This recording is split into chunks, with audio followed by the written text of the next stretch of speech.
I am doing just a quick mental health check-in. Y'all, this is week 6 of online dating. I have been on the Hinge app thanks to my subscribers' suggestions. So, week 6.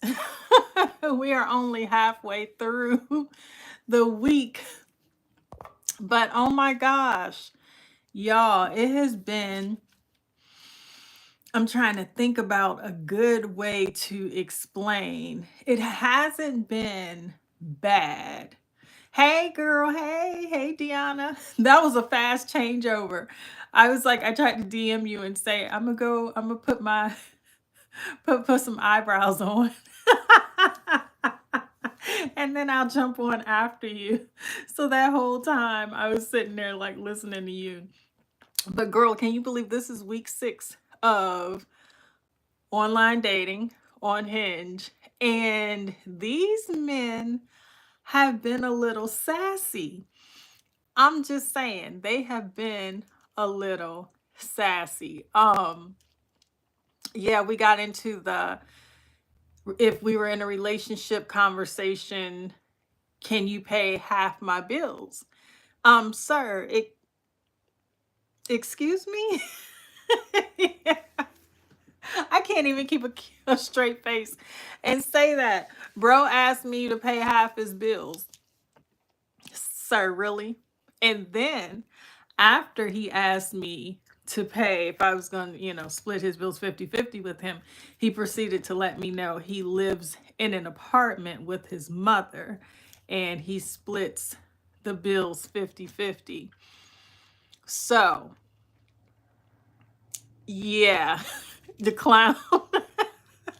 And I'm not knocking the fact that he's in with his mother. Like I don't know what that situation is. But the fact that you are looking for a wife and cuz he made his intentions known. He said he was looking for a relationship. He wanted it to lead to marriage. He's dating with intention.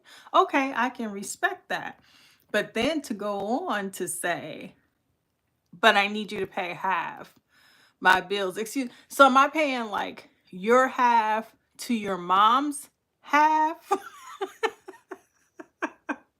So I'm confused. Like which half of your bills am I supposed to pay? And then if I pay your half to your mother, then does that mean you aren't paying anything? I have questions. But yeah, these guys are a little bit sassy. I have never in my life at this big age been asked to pay half of a man's bills. Excuse me. I have been a single mother. Excuse me? Why would I even consider getting into a relationship with you? And then where so that lets me know you can't handle a rent or a mortgage, like, and then is your mom supposed to come with you if you got married? Like what happens then? That leaves her stranded, right? If he's paying half the bills and she's paying half, if he moves out, then what happens to her? Like I had questions, but before I could ask all of those questions and like really get the full tea on the situation, he deleted me. He said he wasn't the right man for me. Oh really? You think? I was so surprised. Oh, please. I wanted, like, I seriously wanted some more questions answered. I wanted to know, like, was his mom ill? Like, what was the whole situation? Because could she cover her half of the apartment, or could she cover the 100% of the apartment? So many questions.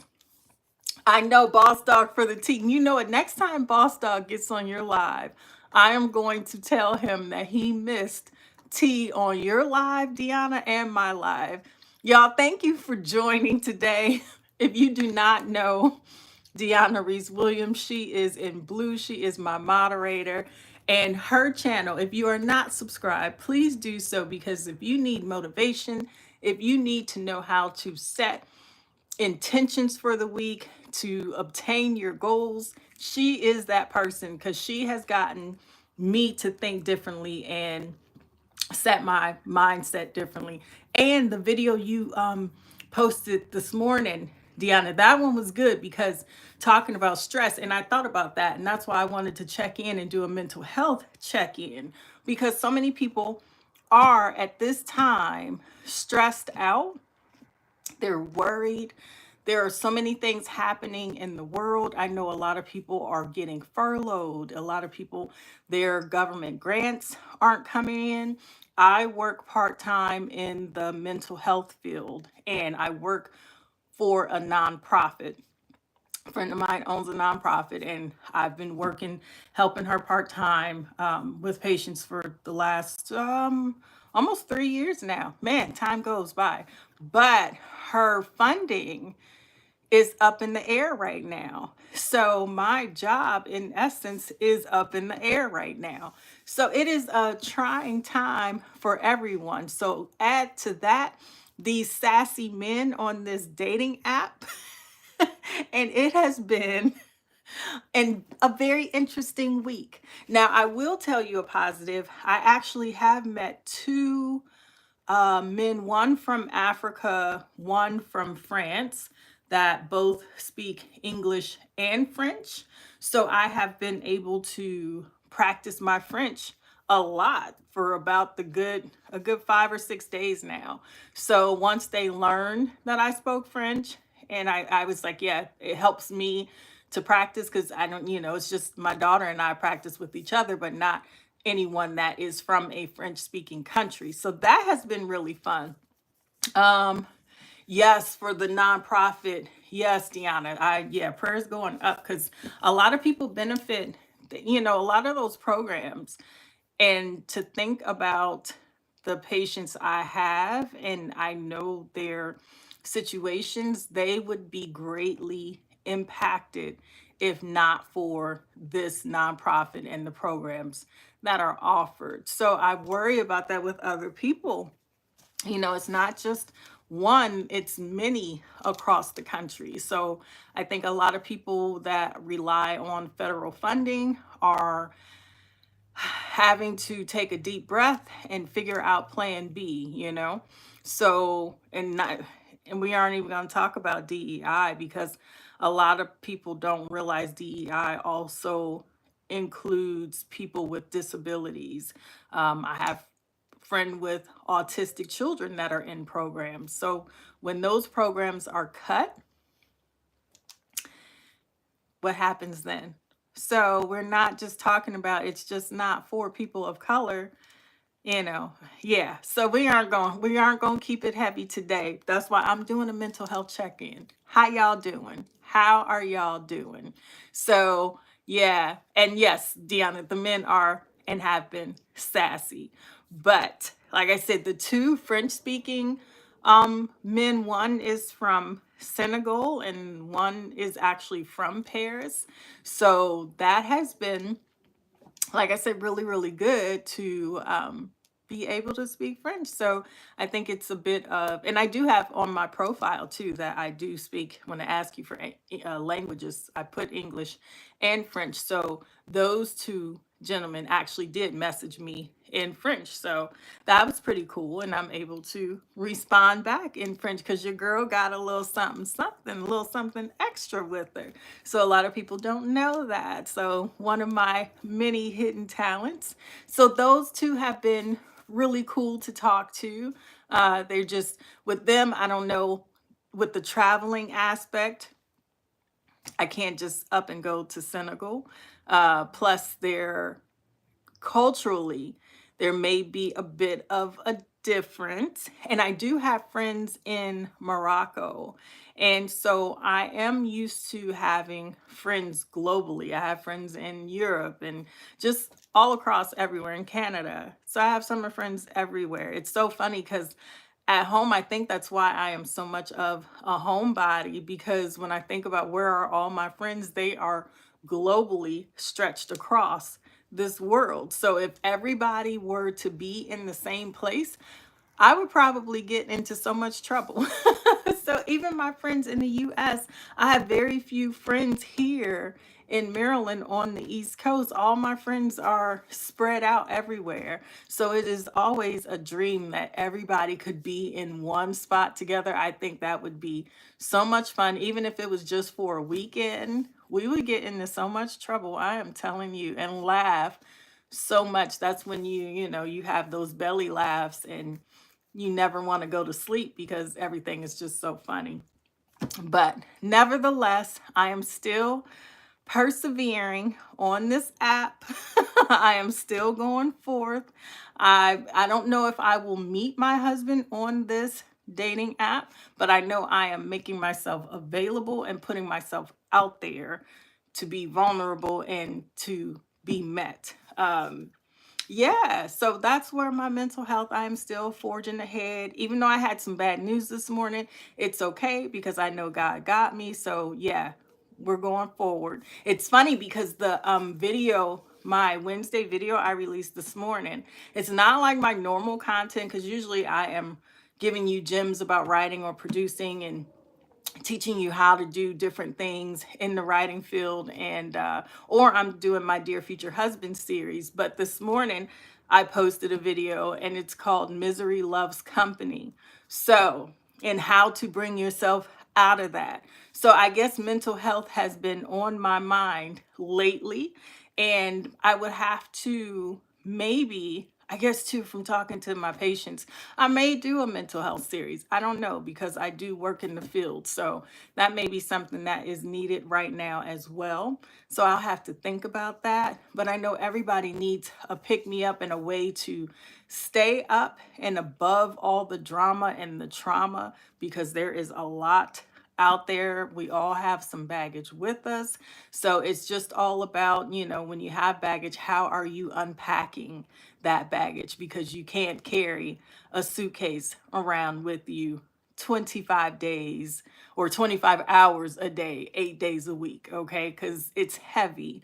So as you unpack, that's what I speak to it. As you unpack that suitcase, it becomes lighter and lighter. So that's what I encourage people to do, is just to unpack a little bit, not so much as to overwhelm you, but if you just take out a little bit of your baggage, just a little bit at a time, it will be less weight on you. So I encourage everybody to just unpack a little bit. Say we need the series. You're gonna bring my mental health, my serious mental health side out, because I have patients that I do feel dearly for, that have been in some of the utmost horrible situations. I guess I am able to relate because I do work in crime television as well. So I'm able to process it better for them, because a lot of people cannot handle listening to or even counseling someone that's been through trauma, or just, to hear that. You have to be able to observe but not absorb. So that is a talent in and of itself. So in your daily travels, when you come across drama and you come across those with trauma, and you can be empathetic, but just to protect yourself, learn how to observe, see all that's happening, see yourself relating to what's happening and how you're going to handle that, but don't absorb that horribleness into you, into your energy, into your heart, into your mind, because there's so many things can disrupt our sleep, that can disrupt our regular routine, our day-to-day behaviors. And I just don't want that for you, because I know how difficult it is. So we have to once a month have a mental health check-in from treating the mental health patients. That's how serious it can be. So just a little, a little something, little gems for you guys to help better yourself and maneuver in this society. Because like I said, there are some things happening right now, and I just feel like everything, this whole world is topsy-turvy right now, including these men on this dating app. But I have met, and I have not gone out. I've gotten close to going out and accepting a date, but then I talk to the person like a second or a third time, and after that, it's a no for me. So I feel like that first time on the phone, so that's what I'm learning, is to talk to them for at least 2 or 3 times. Because that first time, they send their representative, they're saying all the right things. And then that second time, they're a little less calculated, a little looser, a little more comfortable. But then that third time, all bets are off. And it is like, what? Who are you? We really are twins. I was in social work for a decade. Yes. Yes, it is. And it's a hard field, Deanna. Social work is a difficult field. So, behavioral health, I get it. Girl, I get it. Yeah, I know. We can swap some stories. I do know. So, I may have to plan that out. That may be a series that is needed for men and women to just hear some coping mechanisms, just hear different things that they can do to help themselves, to self-soothe even. Yeah, girl, I know you know. We might have to join up on a couple things on that, go live together for some of those sessions because it's a lot to it. I'll break out my workbooks and all my study guides, and I know you have them too. But yeah, so it's been a good day. Like I said, regardless, this is just a little check-in. I wanted to say hi to everyone, and I have not been live since Sunday. So I'm trying to become more consistent with going live because I know people ask me and yeah, oh, we can team up. I know we can. Like Boss Dog asking you to join your live. We'll have to plan it. We'll have to schedule something and plan it and have some resource materials to help some people and help their children too because I treat children and adults. So girl, you got stories, I got stories too. But other than that, I'm gonna keep on with I'm gonna delete the sassy men. I'm gonna delete the sassy men, but I am going to keep going. I am enjoying, like I said, being on Hinge. The one thing it has gotten me to do is to focus more on being in a dating mindset, if that makes sense. Because I think for so long I was just all about being a mom, work, do the mom thing, get everything together in the home, wash, rinse, and repeat. So now that my kids are older and grown, it is easier to focus on myself more and be in a mindset of dating. So, yeah, and we have to find someone that is not intimidated by celebrities or high powered events, things like that. So, and find somebody that doesn't want me to pay half his bills. I can't even say that ever with a straight face. So, oh my gosh. But yes, that is all. I am going to prepare. I'm going to prep some dinner early. It's so nice here today. Finally, a super nice day on the East Coast. This is the warmest day we have had so far this year is today. So I am going to go out. I have to go out and film actually a little clip that is attached to one of my Dear Future Husband series. So I think I'm going to do that today because it's sunny. So I'll get a good shot. Trying to do a little adventure, bring a little fun into these video posts, just so I always aim to make people smile and to be thought provoking. So hopefully that comes across. So if you have not gotten a chance, please check out my post called Misery Loves Company. And let's see how to negate being miserable and not let miserable people affect us as they tend to do. All right. So enjoy your day. But whatever you do, please don't forget to let the day enjoy you on purpose. I will see y'all next time. Bye.